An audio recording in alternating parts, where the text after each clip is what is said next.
worked. Right, can I get us to settle down?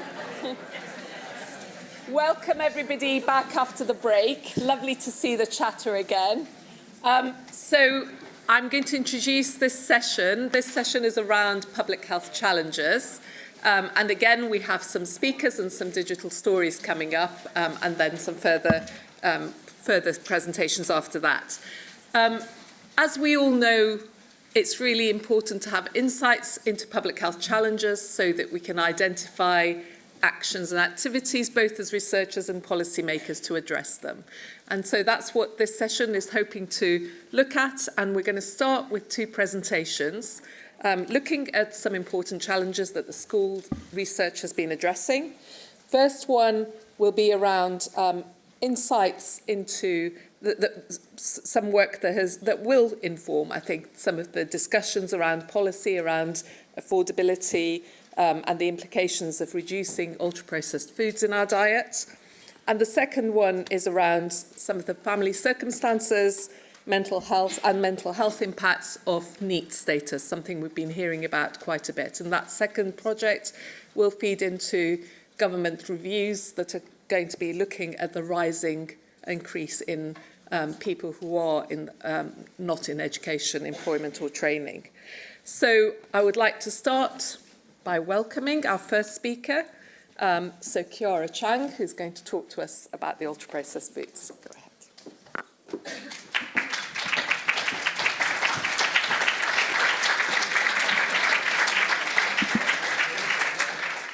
Thank you. Good morning. I'm Kiara Chang, a research fellow from Imperial College London. The project I'm going to talk about today is looking at the cost comparisons between ultra-processed and minimally processed dietary patterns in the UK. This was funded through the Emerging Public Health Priority project, and it's a collaboration between London School of Hygiene and Tropical Medicine, Cambridge, and also Imperial College.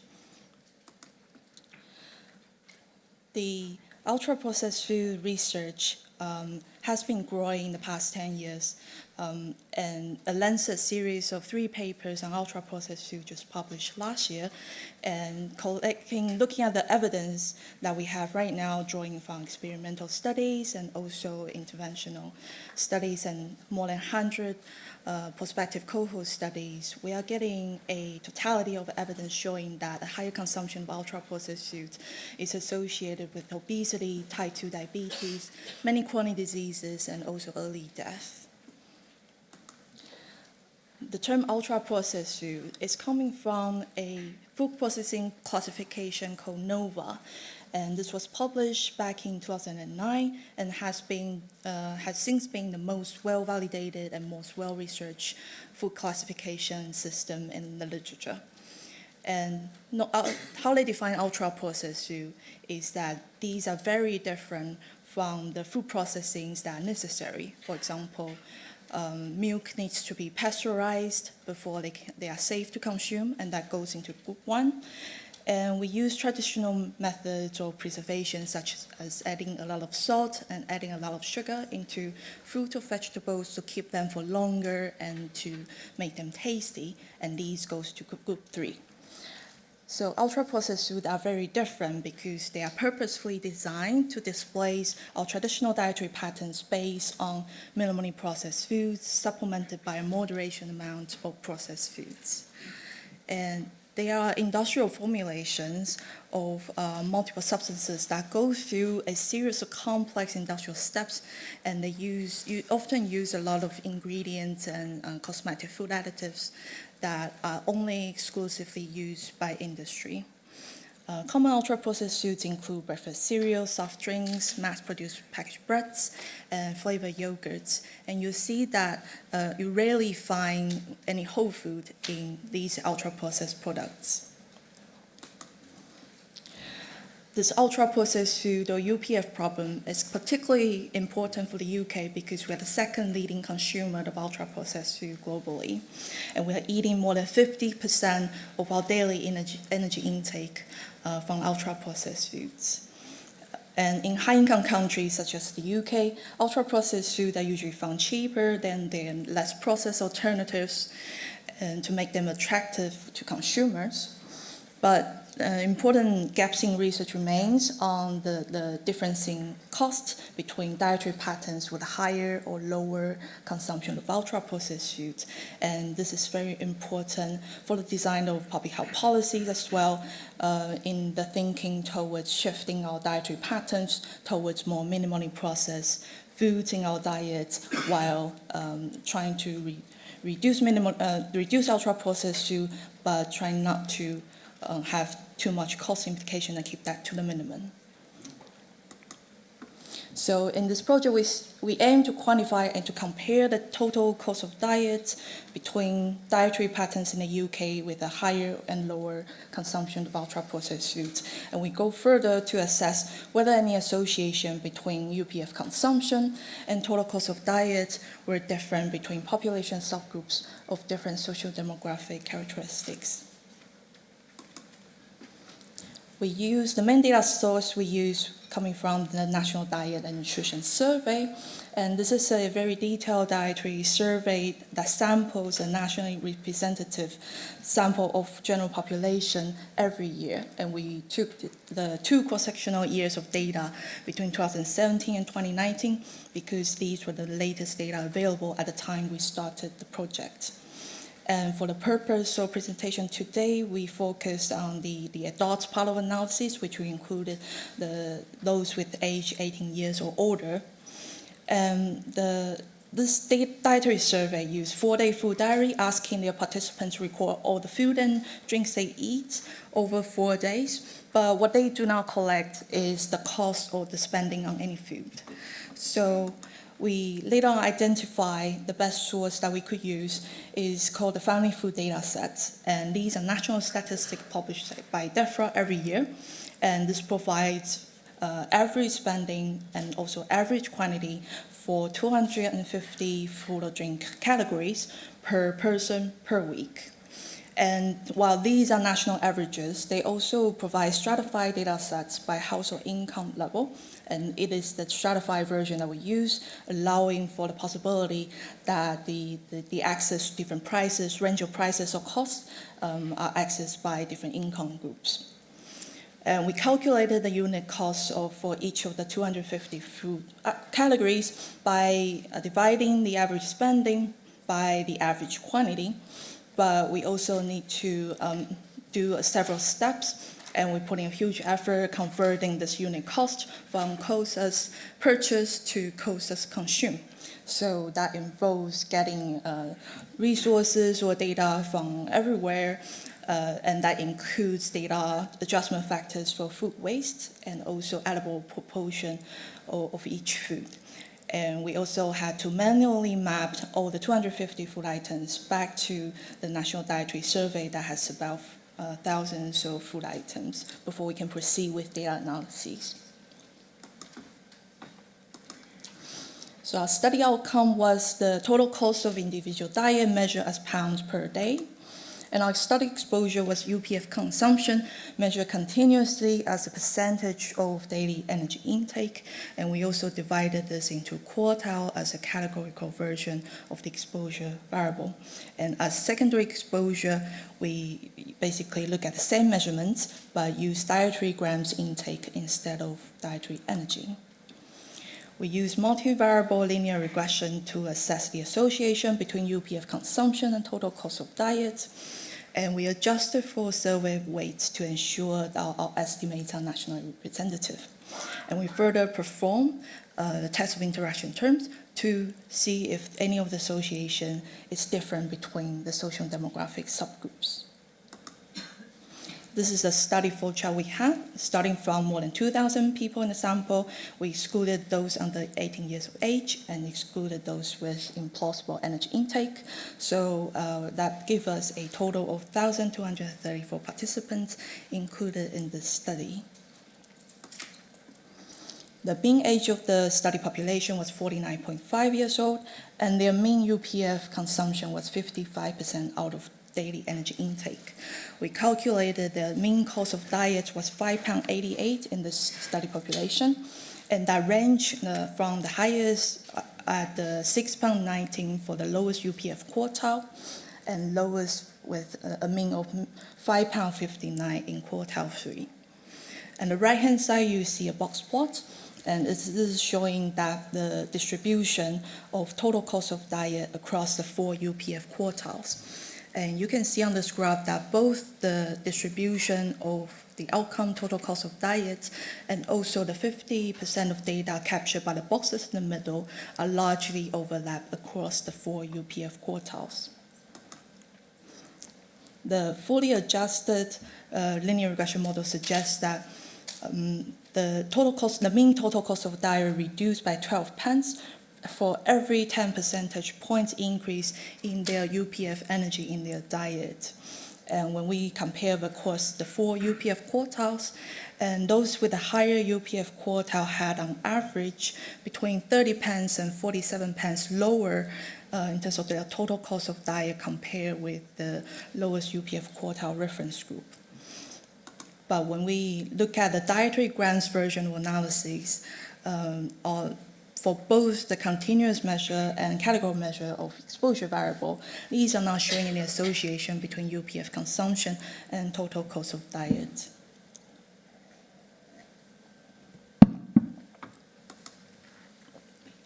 When we look at the differences by subgroups, we do see in terms of mean total cost of diet, those with a lower household income level are on average spending less, and those with a higher household income level are on average spending more. But when we map their total spending across level of UPF consumption, then we see the consistent pattern that the more UPF energy in their diet, the lower the total cost of diet that's consistent across the 3 income total groups. And when we look at the difference by ethnicity groups, and these are showing very interesting results. In terms of the mean total cost of diet, we found that the Black and Asian ethnic groups had a much lower total mean cost of diet compared with the white ethnicity group. And when we look at the association, they are actually suggesting a completely opposite direction of effect, whereas for the Black and Asian ethnic groups, the more UPF energy in their diet, the higher their total cost of diet. And these differences are statistically significant. Our study has several strengths, starting with that we use nationally representative data, both for the dietary intake from the general population, as well as national statistics for the unit cost of food. But we also have a number of limitations that need to be acknowledged, including that this unit cost was aggregated at 250 food categories. And the national statistics were based on foods being brought to the home, which means that cost of foods eating out cannot be fully accounted for in our study. And there are also other diet-related costs, such as transport and fuels, because these are also not available in our data, and therefore it's not accounted for or adjusted in our study. So to summarize, we use nationally representative data from the UK population, and we found that common dietary patterns in the UK showed a modest negative association, whereas the more UPF energy in their diet, the lower the total cost of diet. And this overall finding was not found significantly different between different socioeconomic subgroups, but we found some differences for certain ethnic groups like Black and Asian ethnic groups that was showing a completely different direction of effects. And finally, we also find that there was a wide range of total cost of diet across the level of UPF consumption, and this seems to suggest that if you want to reduce UPF consumption, it seems to be possible to do this without a cost implication or a minimum implication on cost. So these findings suggest that policies through balanced UK diets towards more minimally processed food consumption should ensure that these healthy, nutritious, less processed foods are affordable and easily accessible. Thank you for listening. I'm happy to take questions later.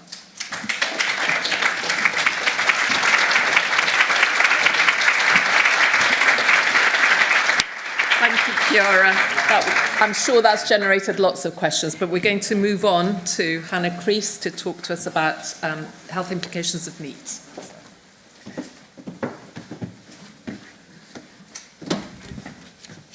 Hi everyone, thank you for having me. I'm Dr. Hannah Crease. I'm a research fellow at Imperial College London, and together with Professors David Taylor-Robinson at Liverpool University and Professor Dougal-Hargreaves at Imperial, I co-lead the project on intelligence for public health action in the Children, Young People and Families programme. I'm going to talk about some of the analysis that we've been doing around early life determinants of being not in education, employment or training, so NEET in the UK. I'm the lead analyst for some of this work, and I'm also presenting work from colleagues at Liverpool University, Dr. Latif Akani and Dr. Kala Udu. So since the exacerbation of inequalities that we've seen since the pandemic, there's a steep rise in the proportion of young people who are NEET. So around 1 in 8 young people aged between 16 and 24 are currently NEET. So that equates to just under 13% of those young people in the UK. And while NEET is often discussed as this youth labour market issue, really NEET is this public health outcome that is shaped by early socioeconomic circumstances, health and development and family well-being. And we know that poor mental and physical health and disability are risk factors for becoming NEET. We also know that as adolescence is such a critical period of development, that if you are NEET during that time, it can often lead to this scarring long-term impact on later health. So young people who are NEET are at least 50% more likely to have mental health difficulties later in life. They're also 2.5 times more likely to be diagnosed with a physical health condition in midlife. So the recently commissioned Milburn review by the government is a welcome opportunity to identify some of these many and overlapping drivers that we're seeing for the trend of NEET young people in the UK. So we led 3 pieces of analyses using the Millennium Cohort Study. For those of you who don't know, this cohort is a nationally representative study of children who were born between 2000 and 2002. And we took a life course approach to this analysis, mainly because understanding what leads young people to become NEET at the end of compulsory education really begins at the start of life. Family circumstances, those perinatal exposures, right from those early days, and those family health behaviours, they begin to impact child and adolescent social, emotional, cognitive and physical development. This visualisation is showing how those socioeconomic inequalities right at the start of life, so thinking about conception, track right across through early childhood into adolescence and impacting those life chances towards the end of adolescence into early adulthood. So overall, we found in the Millennium Cohort Study that there was around 3% of young people who were NEET at age 17. So this is data from 2018, just to bear in mind. Although the overall prevalence appears quite modest, the inequalities are really quite stark. There's a strong socioeconomic gradient, and this graph is showing the proportion of young people who were NEET at age 17 by highest parental occupation at birth. And so you can see on the left-hand side, those whose parents were in managerial professions, only around 1% of those children were NEET by the time they were 17. And on the right-hand side, you've got the young people whose parents were unemployed, around 12% of those people are NEET by 17. And this social gradient really remains whichever measure of socioeconomic circumstances we used. So this is again looking at NEET at 17 by income quintile at birth, and you can see almost a perfect gradient there. Now this table is looking at the economic activity of young people who are NEET. So those who, you can see that there's around a third, so the bottom bit of the graph, there's around a third of young people who are neat and they are not actively looking for employment. So this kind of adds to the debate around whether or not young people are actually, who are neat, may or may not be in a position to work, whether that's due to their own poor health or being a carer or some other sort of family adversity. We don't know, and that's what we really tried to explore with this analysis. So this is the logic model for the first piece of analysis. We tried to understand the association between socioeconomic circumstances at birth, so taking at 9 months, to neat status at 17 by potential mediating blocks of what's going on for child and family health throughout childhood and adolescence. So taking the sort of first block of those initial exposures and development that we could get at, so the first 1,000 days is talking about things like gestational age, birth weight, whether or not the mum smoked during pregnancy, and maternal age at birth. Then we have parental health, which is measured at every age up to 17. So thinking repeatedly about exposure to parents' mental health, parents' physical health and disability. Again, child mental health, so we use the Strengths and Difficulties questionnaire and a measure of self-esteem that was captured. Strengths and Difficulties questionnaire captures socio-emotional difficulties, and that is captured repeatedly across all of the waves, and physical health, so things like whether or not they are obese or overweight, whether or not they have asthma, whether or not they identify as having a long-standing illness, a long-standing limiting illness, and what their general health is rated like by their parents. So we found, looking at the top blue line, we found that after adjustment for our sort of baseline confounding factors, so child sex, ethnicity, maternal age at birth, and education, not maternal age at birth because that's part of our first 1,000 days, young people whose parents were in the lowest socioeconomic circumstances were 12 times more likely to be neat by the age of 17. And although this is quite a persistent relationship, you can see the association changes with small increments.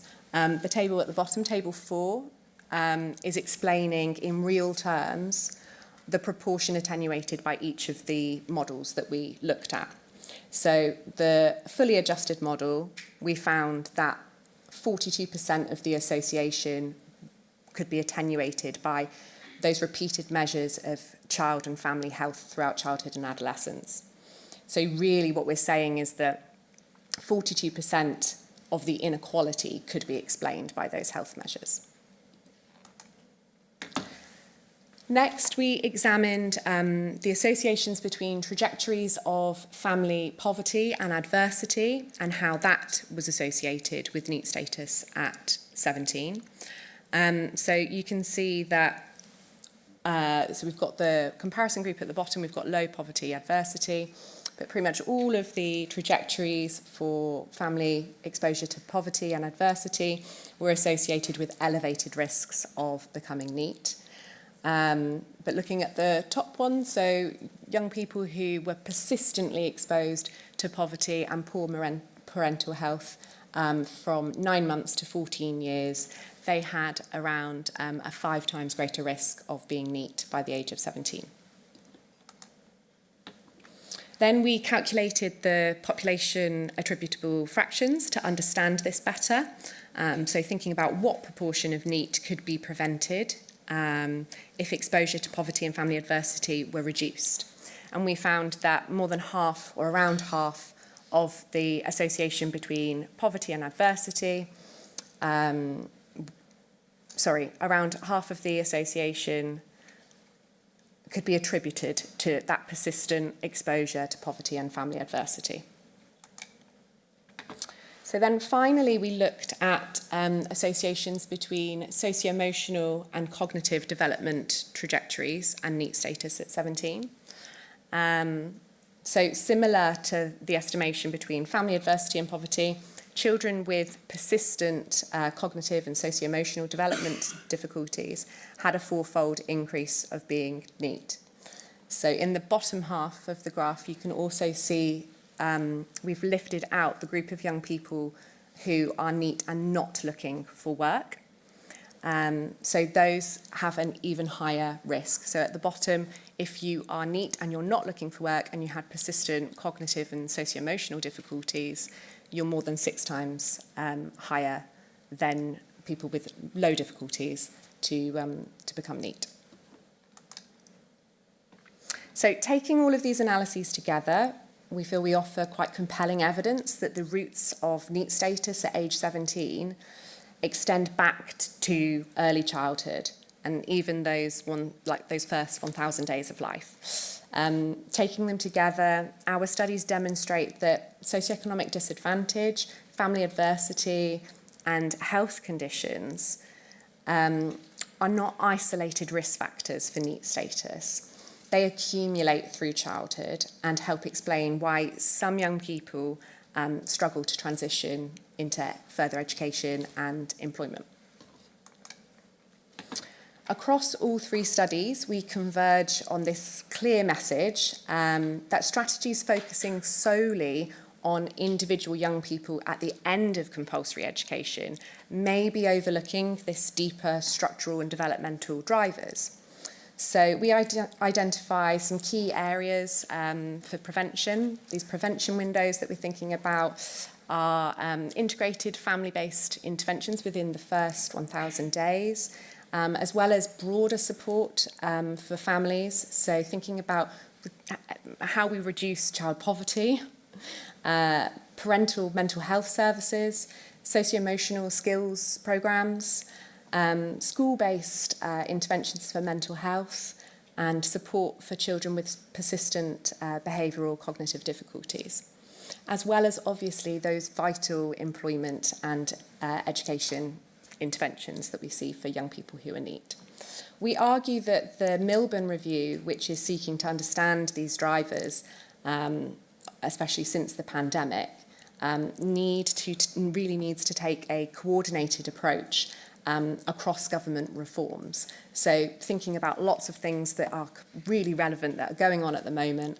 So thinking about the child poverty strategy, the independent review on mental health, ADHD, ASD that's going on at the moment, the recent schools white paper on SEND reforms, and those government missions, obviously, on health, social mobility and the economy. Okay.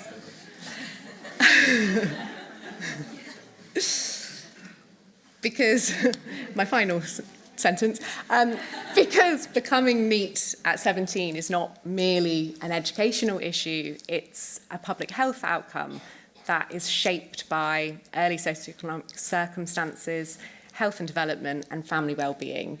And tackling NEET really requires more than employment programs. It demands this sustained investment in early life health, poverty reduction, parental well-being, and child development.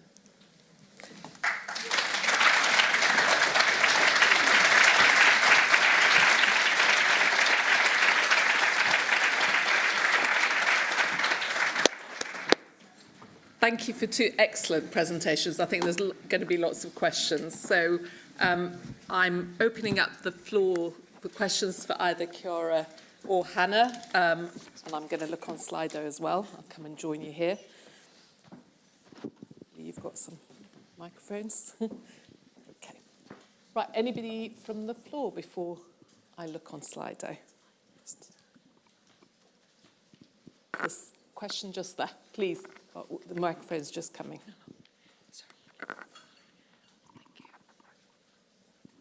Hi, thank you both. Very interesting presentations. I'm Lee from Teesside Fuse program and university.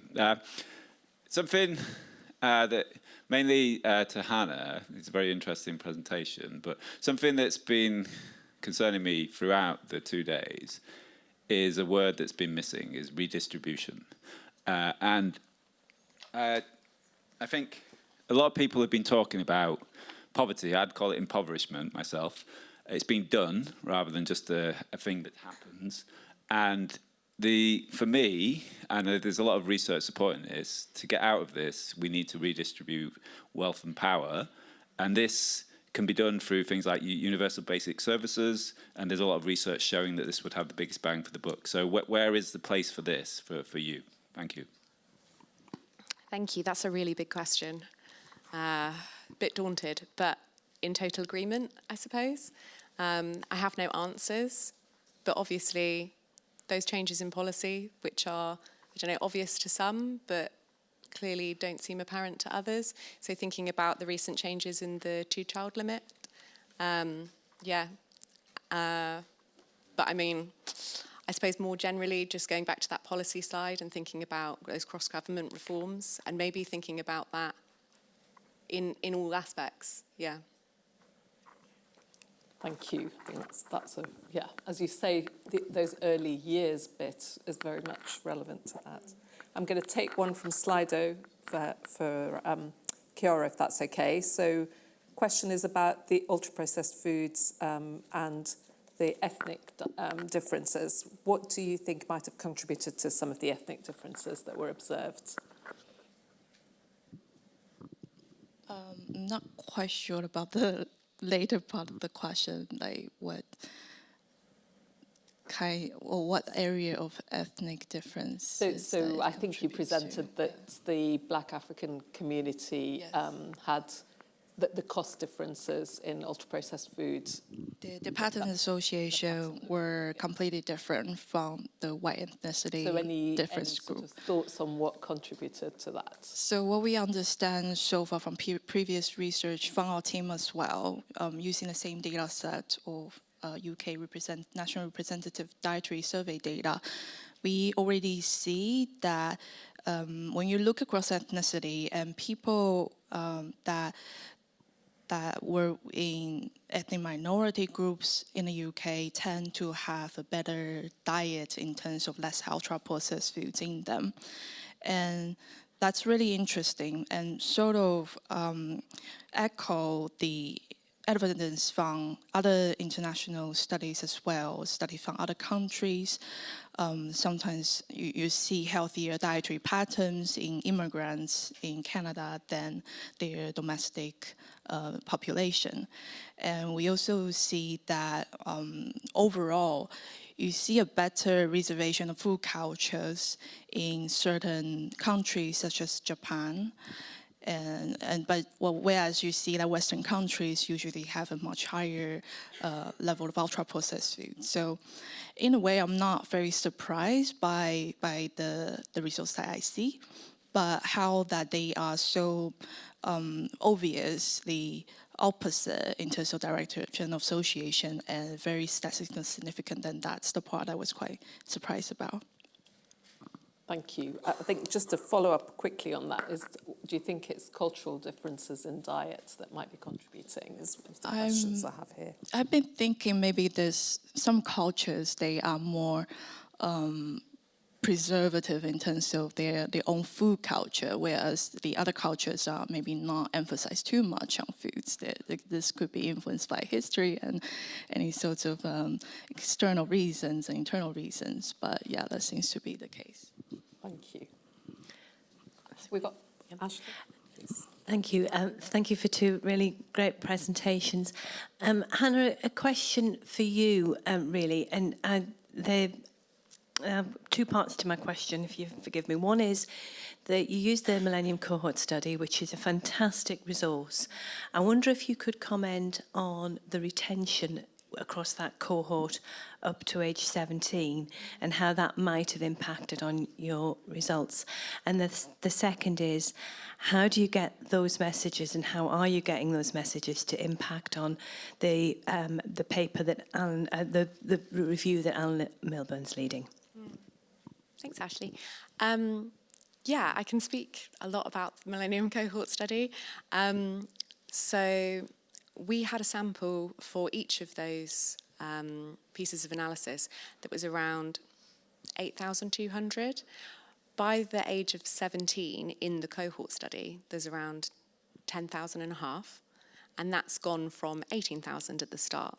So we do have a lot of dropout. The Millennium Cohort Study provide survey weights, so you can adjust for those kind of selective dropouts in some ways. So thinking about those socially patterned, that loss of people that is socially patterned, because we tend to find that the people that are still in the cohort study are from higher socioeconomic circumstances.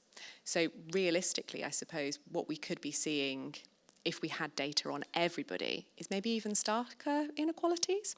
So what is obviously not that relatable is that our sample size, almost half of them, their parents were in managerial roles. That's, you know, it's not that relatable.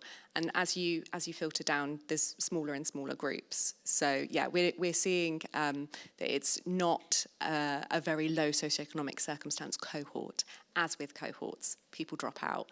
And yeah, I think another thing to mention, I suppose, around inequalities and ethnicity is that we weren't able to look at we weren't able to do sort of stratum specific for ethnicity, and we didn't really see a lot going on for ethnicity because it's not a very ethnically diverse cohort either. So that's just something worthwhile to mention. There's a lot of inequalities by ethnicity as well, which we are not able to look at. Yeah. Sorry, the second part of your question. Oh, how are we feeding in? Yeah, we're sending our evidence off to these reviews, yes. Dougal is fantastic at speaking to policymakers, as is David, as you well know probably. So yes, he contributes and speaks to people as well. Yeah, banging on their doors with our evidence. Can I follow up on that with one that's online? And it's really asking about the very many influencers throughout the life course that you identified. How do you prioritise which you bang on the door with and which do you think are the most important ones that there? Yeah, okay. I've very much presented that it's cumulative factors, and I suppose that's the line that I'm towing. But what we see consistently is that mental health has a huge impact, and because we know that there's such a rise in mental health, that is playing into NEAT. And poverty, as mentioned, you know, poverty is this huge factor. And more broadly, that we're not able to look at in this cohort is also the pressure on services, I suppose, is a huge aspect. So no, I'm not choosing a particular one. I think that's clear. Thank you. Any other questions from the floor? We've got a couple of minutes. Otherwise, go ahead, Peter. I think microphone for Peter, and then I've got one more on the slide as well. Thanks to both of you. I'm Peter. I'm a public involvement at the school. Your findings on NEAT was really quite very clear. I mean, I was quite struck by the 1 in 8 and how that has gone up dramatically. I mean, is that because is COVID a big factor there, or? And I also noticed, I mean, really, if you're unemployed, your chances are so much higher, aren't you, of being in that group?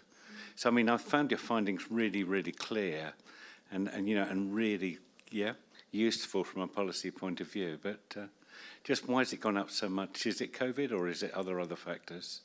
If I can answer your sort of second point first about the unemployed group, I'd say it's that intergenerational social mobility that we sort of come back to time and again. Your first point about why has it gone up so much, there's this massive rise since the pandemic. If you look at kind of national data for the last few decades, there was a rise during the recession, but it came back down again. And then there's been this rise since the pandemic, and it's not coming down that quickly. It's really remaining, and as the sort of terms go by, it's not really moving very much.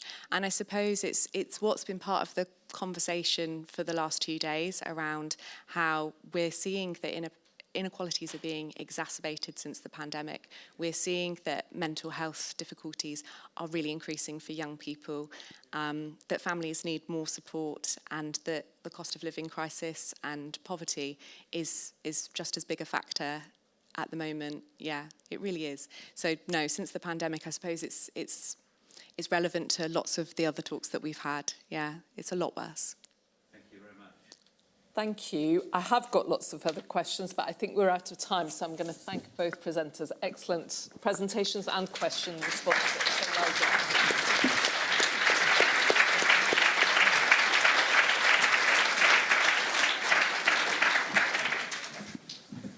So we're going to move on to a few more digital stories. So again, on this theme, and our digital stories are from Amy Turner, Karen Ullian, and are we presenting? Yeah, so also Jennie Parnham, although she's not able to join us for questions. So we'll go ahead with those. Oh, I need to press. Sorry. Again.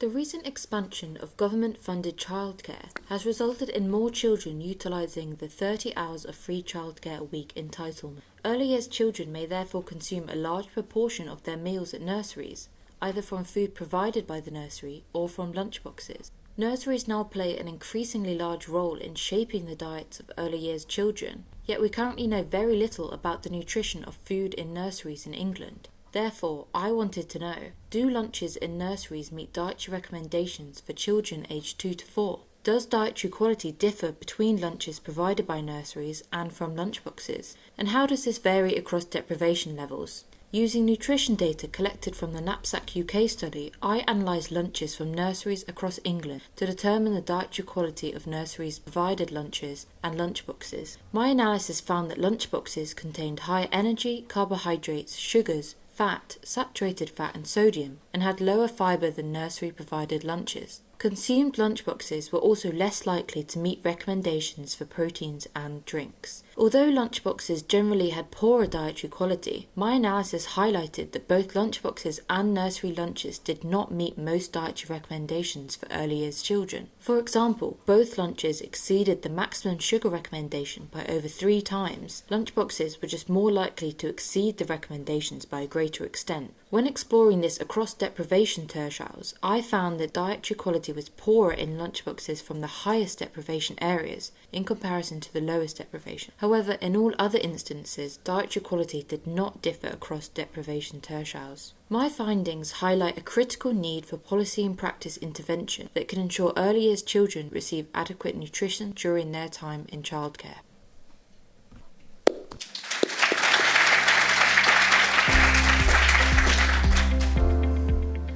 The concept of ultra-processed foods challenged nutrition to move beyond nutrients, looking instead at the degree of processing, how foods are made.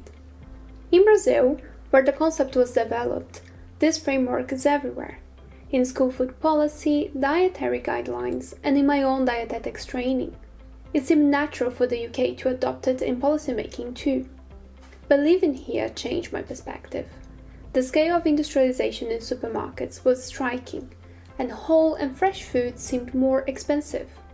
Not to mention that having a 30-minute lunch break did not allow cooking from scratch. It was clear that the food environment was different. So I needed first to understand it better, and more specifically, who was buying what.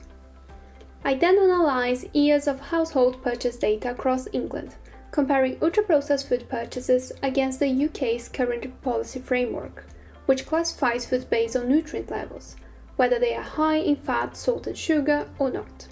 Here's what I found. Ultra-processed food purchases were socially patterned. More deprived households bought more of them, but the inequality was sharpest among products that were both ultra-processed and high in fat, salt and sugar. In near UK regulations, a specific set of high fat, salt and sugar foods are targeted, products like ice cream, pizza and biscuits. In my study, nearly all of them were also ultra-processed. Therefore, the existing policy framework already captured both worlds. So strengthening high-fat, salt and sugar policies would also target ultra-processed foods and reduce inequalities. But around a third of ultra-processed foods fall outside current regulation and may carry their own health risks. That's why both frameworks need to stay in the conversation.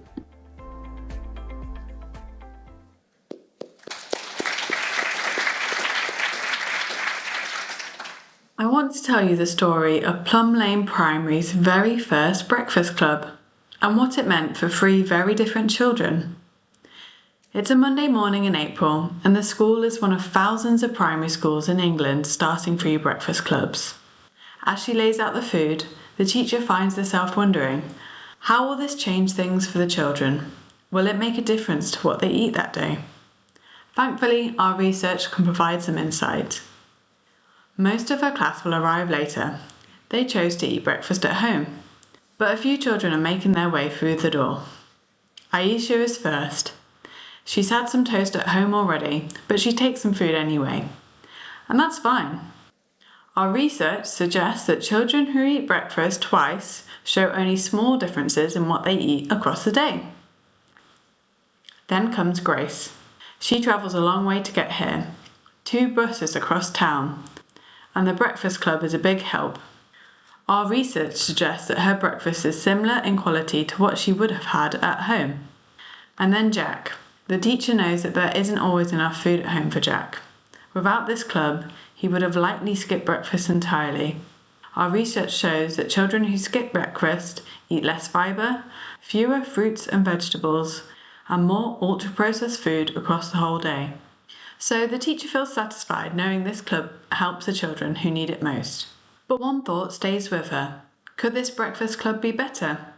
Right now, she's serving food which is affordable and practical, but she knows it probably could be healthier.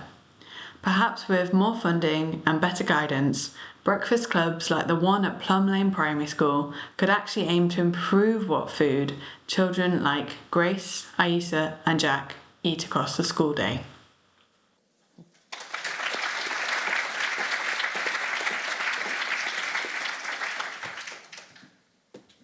Thank you for those. So I'm going to invite Amy and Karen, who are here, to stand up and come to the front as well. And we have time for a few questions. So let me just move to that.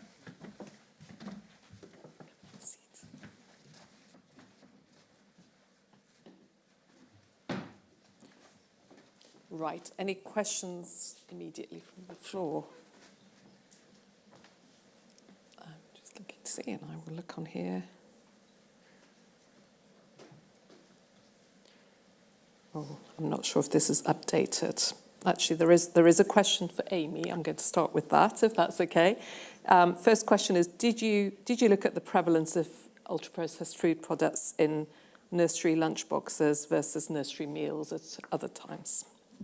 Yeah, so I was also part of an additional study using the same data, similar team, also using the knapsack data, and they explored more about the types of foods that were provided and consumed in nurseries and lunchboxes, and this focused on ultra-processed foods, HFSS foods, and non-core foods, and we found very similar findings to what I'm presenting here, in that the dietary quality was lower in lunchboxes, both provided and consumed, and there were very high proportions of ultra-processed food in lunchboxes. But again, my research didn't focus on that, but there is that paper coming out shortly.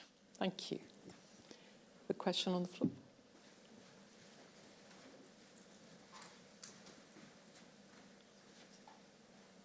Hi, my name is VoySES. Oh, there we go. Hi, my name is Kate Hawley. I'm a public and patient involvement individual. Really terrifying listening to your presentations as a parent of 2 young children, and definitely some guilt as I sat there and definitely saw some of the food that I feed my children pass over the screen. But I suppose my question is, I suppose I'd be really keen, first of all, to find out how you've involved parents in this research and how you have spoken to them and heard their thoughts on it. And secondly, just specifically for the nursery food, I have, so my little one that goes to a nursery, we have to pay £16 extra per day on top of the 33 hours for the food that child is given. And so I suppose my question is, when you're being asked to pay £16 extra per day for the food, it suddenly becomes a lot more tempting to send in a packed lunch. So I was just wondering whether you'd taken into consideration the fact that often nurseries asked for an additional fee on top of the 3 hours for food specifically. Thanks so much. No, that's a great question. So I'll just start by talking about the parents. So I was keen to really involve parents and people that work in these earlier settings, because it is obviously an issue that involves both of those parties. And what I was getting a lot from parents is what you were saying, is the cost element is a massive factor that goes into this, and potentially the biggest driving factor that affects food quality that is in the lunchboxes that's provided by parents. And I think my research is important to highlight to policymakers the importance of increasing funding, because there has been recent funding changes which is causing there to be an increase in lunchboxes, because parents need to provide a voluntary charge, which then increases the charge that settings are asking for, which is then driving more lunchboxes. And as my research shows, that then has poor dietary quality. And what are the impacts going to be ultimately for the nutrition of these earliest children at such a critical time? And I'm really hoping my research, alongside the other knapsack research outputs, can contribute towards some policy change and maybe more support to alleviate those funding barriers that settings are really facing. So. Great, thank you. I'm going to ask one from here, which is around the message that you gave that some high-fat, salt, sugar foods don't fall out when you look at UPF, and asking about some of the examples of which are those types of foods and which are the ones that are not then covered by policy. You mean the HFSS that is, sorry, the UPF does not cover under the HFSS legislation? Sorry. Yeah, so it's interesting because in the HFSS legislation, there's like 2 tiers. So in the previous one, you just needed to have a food that's scored more than 4, and then they would be subject to legislation, so it would be everything. And in the newer regulations is focused on a subset of products that in my study, I classified them as discretionary items, so it's under 10 categories. So things like snacks, ice cream, that kind of products. Products that are UPF but are not HFSS would not be captured by that. So we could think of like diet drinks that were impacted by the soft drinks industry levy, for instance. They became lower HFSS score. You can think about staples like bread that is UPF but it's not HFSS, and you can think about the vegan alternatives as well. And then the products that are HFSS and are not classified in the later, and they are not UPF either, are things like butter, for instance. And in this study, I identified in scope and outside scope for the regulation, and among the HFSS products, for instance, the median HFSS score didn't change whether it was inside policy scope or not, which I also think is interesting. Thank you, really interesting. Any other questions from the floor? Please.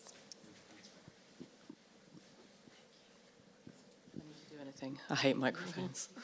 I'm very frightened of them. Thank you both for your really cool stories. Imagine that you're the Secretary of State for Health or even the Prime Minister. Question to both of you. What is your bold policy to make a change?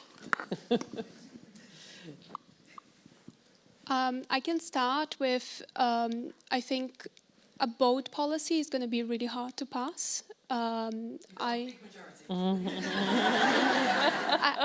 think for me, what I would focus on is something that my research is on, like frequently coming up, is that there is a product category that is UPF, is HFSS, has climate implications, has health implications, and is somewhat always falling through the gaps, and this is the processed meat category.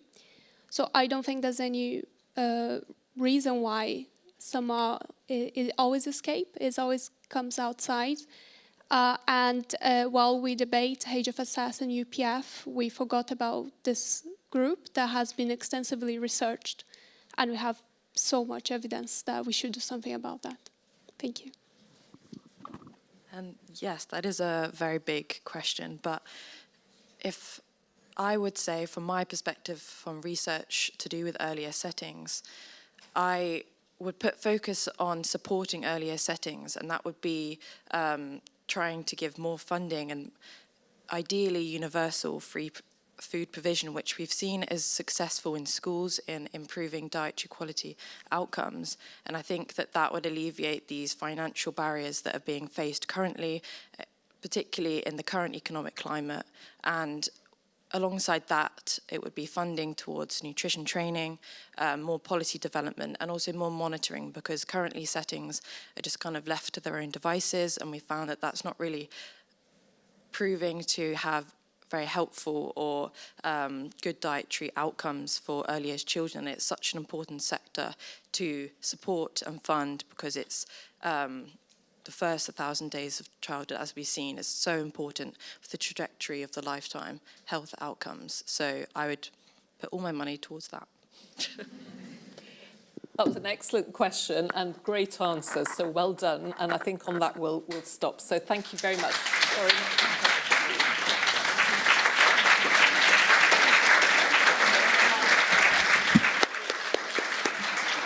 I think I hand over to GJ for the next session. So, thank you.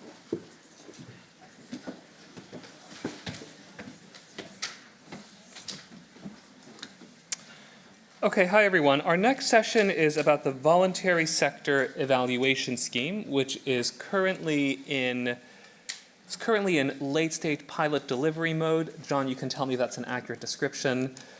But what the Voluntary Sector Evaluation Scheme is a partnership between the School of Public Health Research and the People's Health Trust, which aims to evaluate voluntary sector initiatives which are developed and delivered by communities. This is a successor to the previous quinquennium's work on the Public Health Practice Evaluation Scheme, or VoySES. And the results of our evaluations will help to identify voluntary sector initiatives that have the potential to improve public health and could be replicated in other areas. VoySES is a real point of innovation for SPHR, and as part of that, Branya Arnott. Branya, where are you? Branya. Hi, Branya. Branya is leading a proof of concept evaluation, which includes qualitative interviews with key stakeholders from across stage 1, which was the ideation and development phase, and stage 2, which is the evaluation phase. So there are 2 VoySES teams, and they're evaluating 2 programs of work, where these programs of work are funded by People's Health Trust. And these programs of work are Good Work for Young People's Health and Discrimination in Health.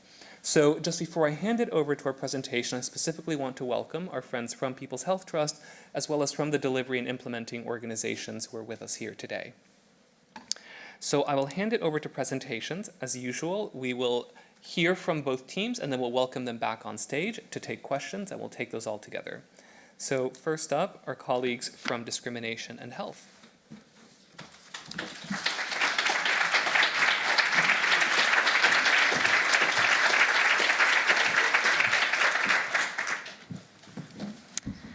Okay, hi everyone. We're really happy to be here today on behalf of the VoySES Discrimination and Health team.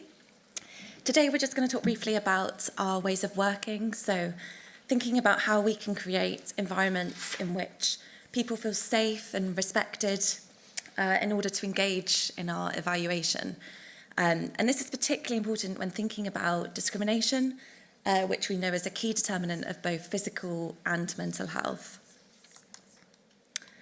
So a bit of background, we're SPHR researchers, and we're evaluating the People's Health Trust's Discrimination and Health Programme. And this aims to help people challenge their experiences of discrimination and its health harms. And we're working directly with People's Health Trust and 6 of their funded organisations on the screen. And each of these organisations have really quite unique experiences of discrimination, but also come from different population groups. So we have people seeking asylum and refuge.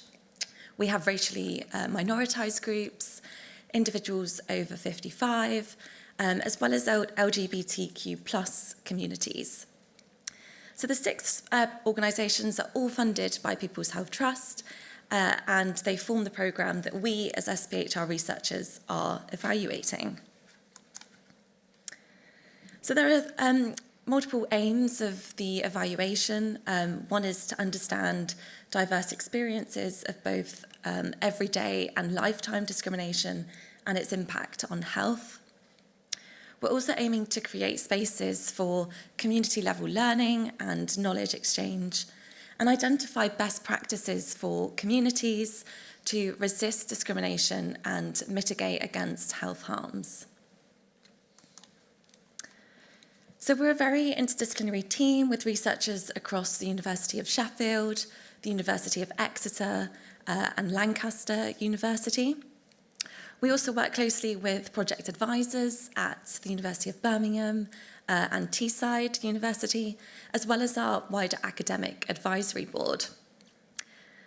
And a really key aspect of our team and the people that we work with is that many have lived experiences of discrimination, and this has and will continue to inform the programme's development. So a quick introduction to us. I'm Jess Armitage.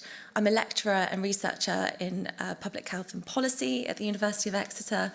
I have a background in epidemiology and mental health.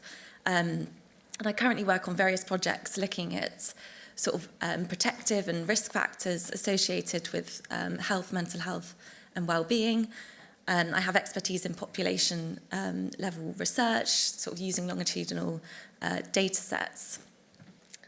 Hi, I'm Sangeeta. So I work as much as possible from decolonial feminist research methods and practice, which inherently includes intersectional, anti-racist and equitable methods and practice. My background isn't in academia, so for the last 13 years it's been working with feminist and anti-racist charities and organisations, a lot like the ones we're working with in this project. And I've been at the University of Sheffield for just over a year now. Perfect. So across our evaluation, we're using a variety of methods to understand and capture a wide range of experiences of discrimination and its impact on health.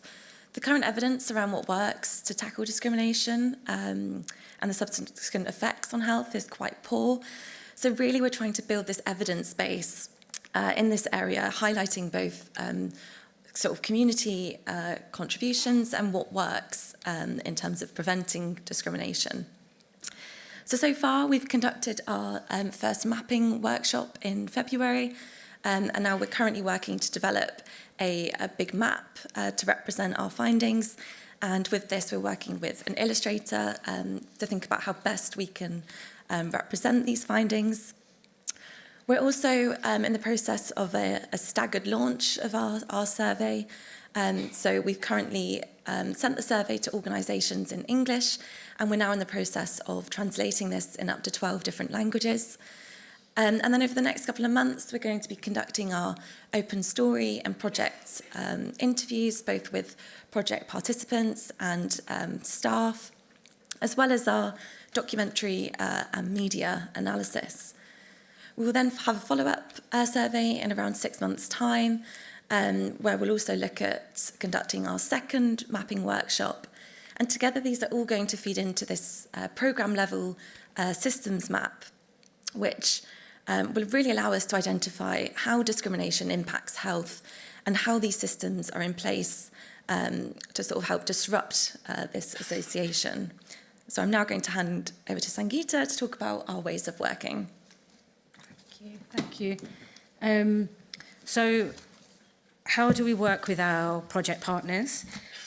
So for me, what I've really noticed is that I do feel that the projects really embody values, ethoses, and ways of working that come from our long history of feminist, anti-racist, LGBTQ+ movements from the late 60s, 70s and 80s. They're small community-based organisations.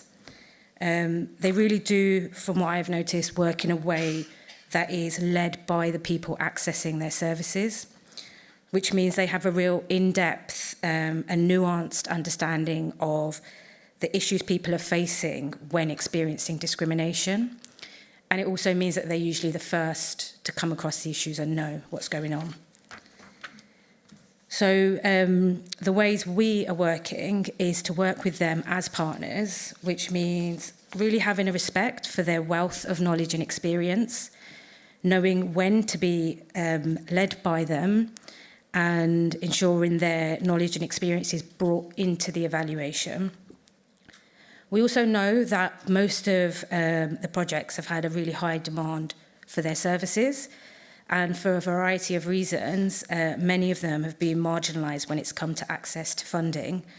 And organisations like these are so often chronically underfunded. So taking that context into account, some of the ways in which we work with them is, so the People's Health Trust has really helpfully built in a structure where projects are paid for their time to participate in the evaluation. So that means that they can engage in the evaluation meaningfully in ways that they would usually like to, but without that additional capacity, they don't always have the time to. Another structure we have built in is that one member of the evaluation team holds a relationship with one organisation each. And I feel that means that we've really been able to build a close relationship with organisations. We get to know their needs, the ways in which they work, and then be accessible and adapt to them. We're also, as much as possible, led by them. So, for example, in their timelines of work, in their levels of capacity, how they work organisationally, and their wants and needs as organisations. We make sure that when we do have conversations with them, that it's meaningful and a good use of their time. We're really careful not to overburden them in terms of timings and amount of communications, and with our evaluation project phases. And we've been upfront from the beginning that our intentions are to be open to their feedback, change and adjust according to it. And I think we've done that quite well. Finally, we also work hard as much as possible to add capacity and resources to organisations and communities. So when it's come to the surveys that we're doing, the way we're going about it is that projects are administering those surveys and they're providing wraparound support for service users if they find some of those topics difficult. And then we as an evaluation team are supporting them with guidance on how to administer those surveys and then paying them for their time to do that as well. So I think this way of working adds evaluation knowledge and skills to the organisations. Katie, also in our team, did a training on storytelling methods for one organisation and is now planning to roll that out for the rest of the organisations as well. So we were going to kind of go through and speak a bit about the ways in which we work in a decolonial, trauma-informed, accessible way in each of our methods, but I realise we do not have time for that, but we can speak about it in the questions if you want. I'll very quickly go through this last slide. So another way in which we work is thinking about and reflecting really on our critical positionings and how we work in allyship. So for those that have not come across this before, I feel this is really important to a way to work so as not to reinforce power structures and hierarchies. So we have a written positionality statement that speaks about some of our lived experiences as a team, and we share that for transparency, but allyship is really in the practice, so we realise that this is not enough. So our next positionality, we speak about positionality often, and our next bigger positionality meeting is a team positionality reflection session, where we'll be looking at our strengths, gaps, and actions that we can take to be in better allyship. And then a few other things that can be helpful to do are having ongoing reflection for the subtle and unconscious ways that our positionality shows up, a structure for peer reflections. I think it's important to do this sometimes inside and outside of your team, and then options also to do it creatively. But on those, we'll be having more discussions as a team and to see if and how these fit for our context of work. Thank you.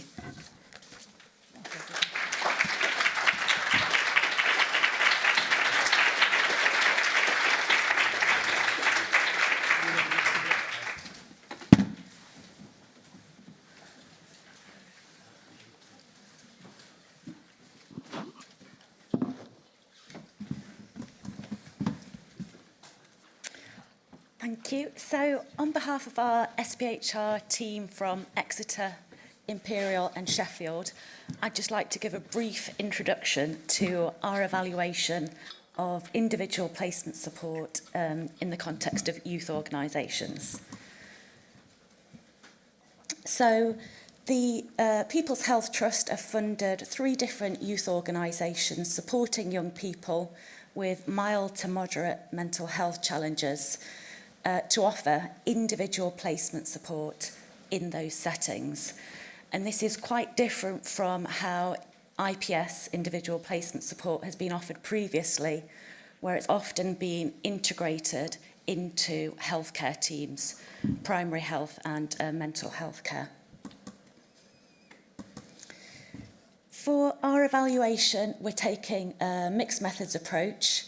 For the qualitative arm, we're talking with the youth organisations themselves, the young people receiving IPS, as well as the employing organisations. And we're really trying to understand their perspectives on implementation and the potential challenges and opportunities that the programme affords. In terms of the quantitative arm, we'll be able to understand both the mental health impacts and the employment outcomes for young people. And I'll hand over now to the youth organisations to tell you a little bit more from their perspectives.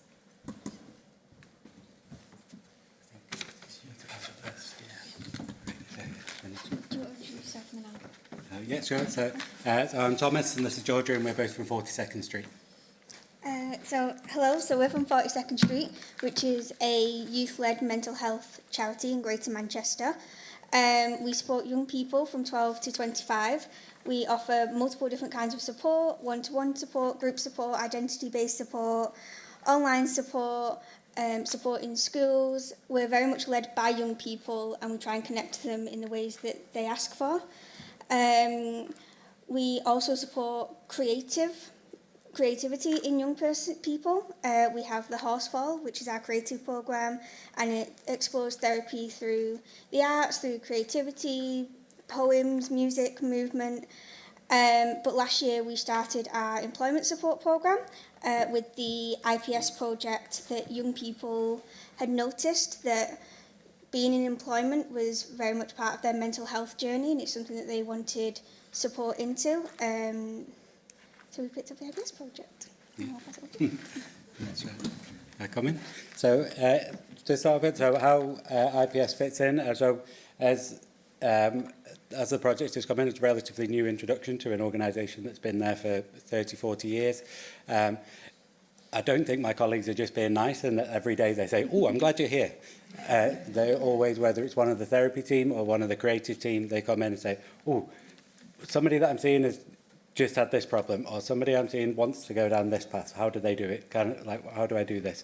It's daily, if not multiple times a day, somebody's picking my brains or asking if we can support with it. So all of our different teams are really pleased to have that element within the organisation because it's such, and as you all know, it's such a massive factor for young people. It's a factor for all, work is a factor for all of us, for most of us. So it's a key element of all of the young people that we see, and they're entering into a challenging world, to say the least. And yeah, when they're taking their first steps into it and just wondering, like, what's this? Yeah, that's taken up a lot of their time. So in terms, it's really fitting in well to the organisation. They're really pleased that we're there, and we're able to stop that from taking up all of the clinical time and some extra expertise within the organisation. One of the challenges that we've had has been finding the right scale. So I've got previous experience of working in compared to this enormous scale organisation offering employability support, where the individual can get lost in the numbers. So it's been it's amazing to work at 42nd Street on such a smaller, personalised, individualised level. But one of the challenges that we had is finding that right scale, because the project is literally myself full-time and Georgia one day a week. So that as a project, it doesn't leave much of it's a bit of a single point of failure there if one of us goes off sick, for example. So yeah, it's just about finding that right scale. But the key thing, and it's one of the things that we've, Georgia mentioned it, it's in everything we do, we always go back to what did the young people say? What did they say? What did they think? And the key thing that young people are telling us about work is, contrary to what this gets thrown at them a lot, they're all keen and willing and wanting to work. I haven't met anybody yet who they don't want to work, they're not interested, they're all willing. And the majority, and I hear it so often, is that they say to me, I just want them to see me as a human. I don't mind even if I didn't get that job, but see me as a human, recognise that I put a lot of time into that application. Just give me a call, tell me I didn't get the job, don't just ignore me or send a blank email. Remember that I'm a person, don't forget the human touch. That's one of the biggest things that just keeps coming up time and time again. Hi everyone, my name is Nathan and I work for the Mancroft Advice Project in Norwich. Thank you. Yeah, quite a similar organisation to 42nd Street in that we are one of these like jack of all trades charities. So we do generalist advice where we do our best to cover every topic that you can imagine that a young person would come in with. We then also offer mental health support, and that can be through a drop-in service as well. But we also offer therapeutic services, so counselling. And now, obviously, IPS as well. And it's been a really interesting project to work on. I started on this project last October, so coming up for a year now. And we've had some early successes, I will say. It's been really a positive experience, at least in terms of our engagement with like local services. So we've linked up with our local job centre, and now I offer a drop-in service. It's supposed to be once a week in the local job centre, where we're doing an introductory session where we explain what the service is, as MAP as a whole, and then the potential for them to get other forms of employment support, whether that's through IPS or just through our general advice. So that's been really positive, engaging with those other organisations that are also thinking about how do we get our young people employed. What really works for us is, and I've kind of touched on this already, but establishing it in a youth hub has meant that we've kind of been able to get like a proper blend of the IPS, but also with advice. So I'll give you a small case study. One of the young people I work with, he's no closer to finding employment than he was in October when we started working together. But he's had some serious positive impacts come from working on the project. This is a young person who, I've got it written down because it's such a list. He's struggling with a parent who's just had a terminal cancer diagnosis. He has an eating disorder. He's struggling with abuse at home. He needs his PIP sorted. He needs his universal credit sorted. He's in insecure housing. I can only imagine that in his mind, employment is absolutely at the bottom of that list, and yet somehow he still manages to find the confidence and strength to come into our service once a month to get support. So we very rarely actually talk about employment. It's all the other things that are impacting him that are still the barriers to him getting to where he wants to be.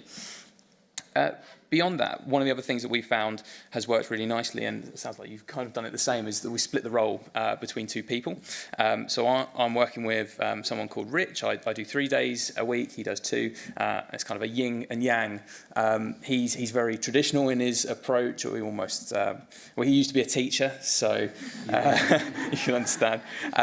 And whereas I'm 24, so I'm within the cohort of people that we work with, and so I have that like on the ground experience of what it's like to get a job as a young person with limited experience, and how do you turn that into a positive, and that blend has really worked to create some unique experiences for our young people so far. Beyond that, there's been some fantastic opportunities given to our young people because of the project. We even had a chance to meet the Minister for the Department of Work and Pensions, Pat McFadden, and he really, you were there, weren't you? Yeah. It was a really great opportunity for them to have their voices heard, which so often they're not. So yes, that's all the positives. There are, however, some challenges. And I think I alluded to this already, that there are some real structural challenges in these young people's lives that mean that they're not able to come and visit us as much as they'd probably like. Young people lead complex lives, particularly young people who are neat, who are looking to make that jump into employment, and finding the strength for them to visit a service to consider these things is a big enough step as is. So we really do our best to foster an environment where they actually want to come in and see us. The minimal experience thing, I mean, the wider context of the economy, we all know what it's like. It's really difficult to get a job at the moment, particularly if your only experience is I volunteered at school or I've just done my GCSEs. You know, Saturday work isn't there in the way that it probably was even for myself, you know, 10 years ago. And so finding proper full-time employment, which the IPS model prescribes, is such a huge leap for them. And often we're looking at intermediary steps, so volunteering. The other thing that we really struggle with is building employer relations. Employers are just not interested. They've got so many other things to consider. And often we have to think about it as the people who are delivering the services, like, would I, if I was an employer, want to listen to this? And often, unfortunately, the answer is no. But that doesn't mean that some employers aren't willing to take that risk. And when they do, it often has real benefits for them and their organisations. We've had a small cohort. I mean, obviously, it's a research project, so we weren't going to be taking on huge amounts of young people. And like yourselves, there's only 2 of us working on this project. And we've really struggled to engage a proper cohort, but that's also because of how they have to engage with us. So they have to first either be through our therapeutics team or through a mental health appointment referred. They then have to do onboarding with us, and then they can start the project. So there are quite a few barriers that we've put in place for them to get that support. But once they're on it, we've seen that they engage consistently. And then the really big thing that we're struggling with in Norwich is that there's other IPS services that know what they're doing just as much as we do, of course. But they have a wider scope than we do, and they've got, you know, for every one of me, they have 10 workers, and they are able to intermingle, and if they have an idea for one young person, that might work for another. With myself, I have to think about every individual case, which often means that it's really tailored for that young person, but it does mean that sometimes that sharing of thought isn't there, and it means that we're that one step behind. But we've been speaking with these local organisations, and we're hoping to start pooling our data together so that we're working with each other instead of against. So some positives within the challenges, at least. Thank you. Sorry. We're not quite finished. Just to wrap up, I won't be very long, just to tell you that we're right bang in the middle of our evaluation at the moment, so you can see the timelines on this slide. And the next stage is more qualitative interviews. So the qualitative team are doing a lot of work with the organisations, with the young people, with potential employers to understand their different perspectives. As a quantitative team, we are relying a lot on you guys for the data collection on these young people as they go through the project. So we're hoping we get some good data out. And we hope we can come back in a year's time and tell you where we got to by the end of the project. And finally, just to say thank you to our project team, our partners, our funders, Public Health, People's Health Trust, and yes, thanks very much.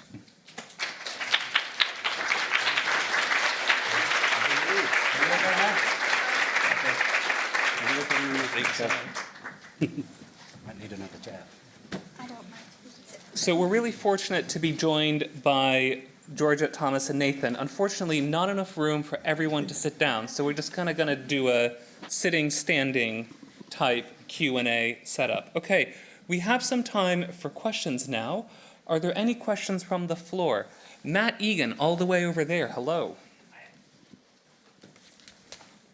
Thank you. Matt Egan, London School of Hygiene and Tropical Medicine. Both great presentations, thank you.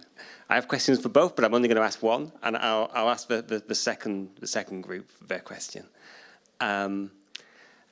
I was interested in the comment that employers, it's difficult to get employers on board, which I can see how.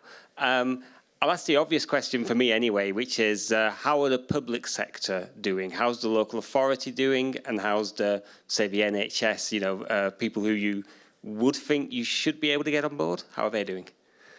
Really good question. Yeah, very good question. Truth be told, because of the young people that we're working with, we haven't had any that have actually been interested in public sector work in that way. It's been often, like if we're talking about like the care sector, we've had some engagement and they've been interested at the very least. Equally, they also hire a lot of young people anyway. But beyond that, we haven't really had that much engagement purely because we are fully steered by the interests of our young people. So when that time comes, I hope they'll be engaged. But until then, I don't really have a more solid answer for you. Oh, okay. It's just in Renfrewshire where I live, they do engage with the public sector, and there's a wide range of like working with schools, working outdoors, doing working with recycling. So it was the breadth of opportunities that kind of that struck me. Anyway, might have given me some work there. So. Yeah. Can I just add to that? I've had some experience of trying to engage with NHS and public employers. No one's here from the trust, so I don't mind. It's okay to say they were very defensive. They were very defensive about when we're trying to support staff, and this is in this role and previous role, working on a similar program. They have their own provision, and they feel like they should be able to support their own staff. So, wow. So it was very unexpected. I wasn't expecting it, but they were, no, we can look after our own. We don't need your help. So we actually came up against quite a bit of that, and a few barriers to break down to say we're not here to. It's not a competition. We're here just to add an extra layer of trust. And one of the key things about the work that we do as IPS is it's totally impartial, whereas any NHS.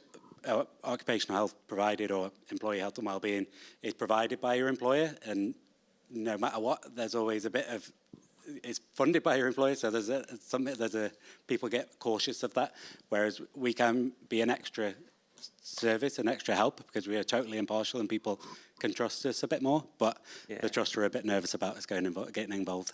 Really interesting, thank you. Okay, we have a question from Slido, again for Georgia, Thomas, and Nathan, which is, what have been the key benefits and challenges of integrating and delivering IPS with an existing mental health provision for your organizations? What are the benefits?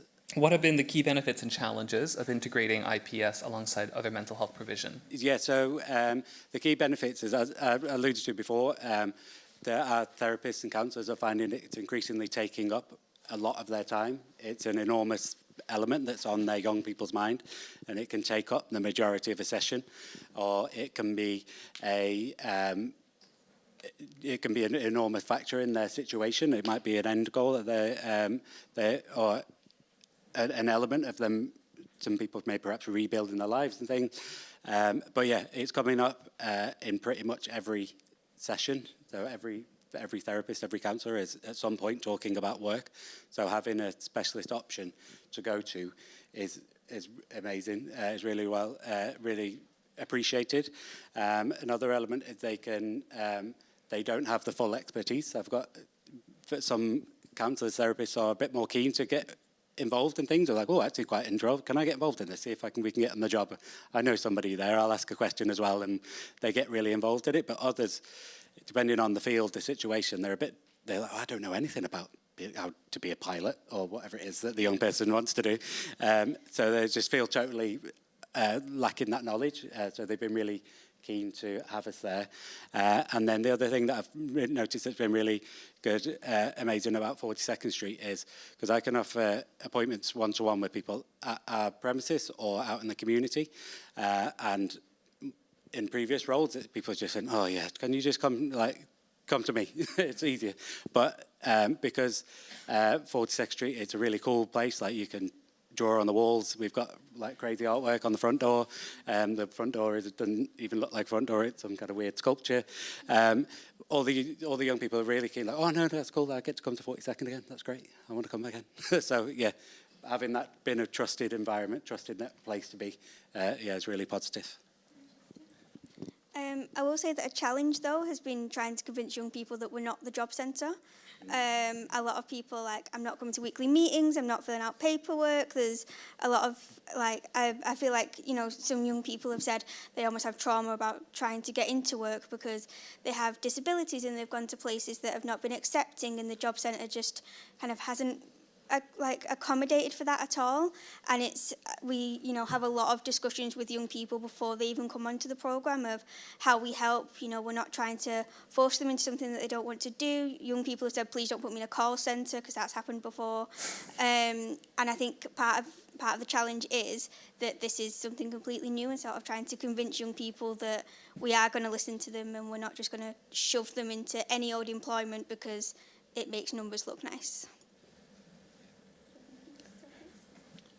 Okay, we have time for one more question from the floor.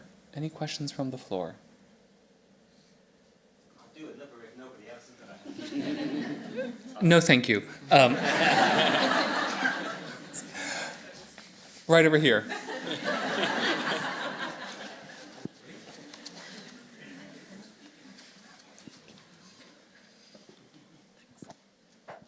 Hi, thank you very much. Both really interesting presentations. I'm Rebecca from Lancaster University. My question was about public sector services, and also a lot of charities are often set up to address a specific particular issue for people. And one of the things that you described was actually meeting people where they're at when they come through the door. So I just wondered if you could say a little bit more about having to take a holistic approach to what people are coming to you with. Yeah, I mean, it's certainly, it takes a little bit of getting used to, So for myself, I'm an advisor 2 days a week, and that means that whoever comes through that door, I'm going to do my very best to support them with whatever project they have, or whatever problem they have, rather. That often means that I've never encountered the problems that they faced, and I will do my best to point them in the right directions. But often you're only going off your own experience and the things that you've learned within the workplace and the shared experiences of your colleagues. But that framework of expecting anything to be getting chucked at you and doing your best to unpiece it. I mean, I guess that's life, isn't it? And that's what we do at MAP at the very least, is try and see the bigger picture, nail whatever the actual issue is on the day, and then hope that they come back and explore those other problems that they're facing with us. And I think that really lends itself to the IPS model, because, like I said, it's never just one problem. It's always 15, Okay, 42nd Street, if you want to close us off quickly with an answer to that one. Yeah, I was trying to think what I can add, but yeah, definitely agree with that. I was trying to think of. Yeah, I mean, I do mostly youth work and group work, so it's very chaotic anyway. It's just kind of chaos within boundaries a little bit, which I think meets young people where they're at quite a lot. But we're quite lucky that we try and have young people in some other kind of support, like one-to-one support, whilst they're doing the IPS project.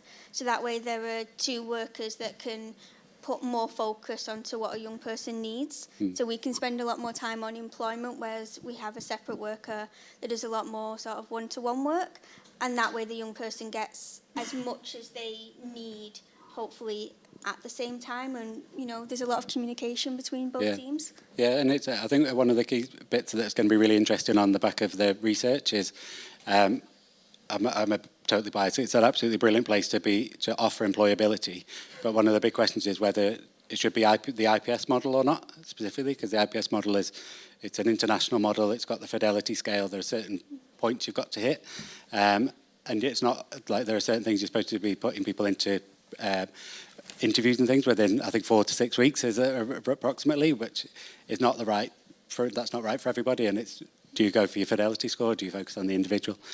So yeah, it's a challenge. But, yeah. Okay, can we show our appreciation for our speakers?